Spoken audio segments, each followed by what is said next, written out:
ഇങ്ങനെ ഒരു ഫുള്ള് ആട് വെച്ചിട്ട് നൗഫല് തിന്നിട്ട് പറച്ചിലേട്ടായിരിക്കും. അവിടെ ഭയങ്കര ഇതാണ്, മറ്റേതാണ്, മറിച്ച് നിന്നിട്ട് നാട്ടിലേക്ക് വെച്ചിട്ട് ഇവിടെ ബൊബൂസാണ്, ഇവിടെ പരിപ്പാണ് തിന്നണ. തീറ്റി കണ്ട റബ്ബേ, വലിയൊരു ആടിന്റെ അടുത്താണ് അടഞ്ഞിട്ട് വീണിക്കണം നൗഫല്.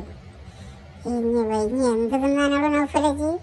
ഇനി കുറച്ച് കഴിഞ്ഞാൽ നൗഫലിന് ഒരു കത്തി ഇതൊക്കെ കൊടുക്കുന്നുണ്ട്. എന്തൊക്കെ തിന്നാളപ്പാനായ റബ്ബേ. മറ്റേ ജോബിച്ച അട്ടപ്പാടിയിൽ നിന്ന് കയറി വന്ന മാതിരിയാണ് വെട്ടിയതാക്കുന്നത്. മറ്റൊരുത്തനതാ ആടിനെ കത്തിയിട്ട് വിളിക്കണം. നൗഫലായി കണ്ടിട്ട് ചിരിക്കണമൊക്കെ പടച്ചോനെ. നമ്മളടുത്ത മോമാല് ബിസ്ക്കറ്റ് ഉണ്ടോ മാതിരത്തെ ചെറിയാണ്.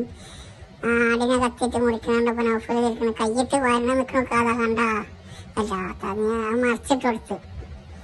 പൊന്നാര നൗഫല് ഇങ്ങനൊക്കെ തിന്നിട്ടാണ് ജില്ല ഇല്ല എന്ന് പറഞ്ഞു. എന്നും പ്രവാസികളുടെ കണക്കിൽ ഞാൻ നാടിനൊക്കെ കിട്ടി എങ്ങനെ നാട്ടിലേക്ക് പോവുക?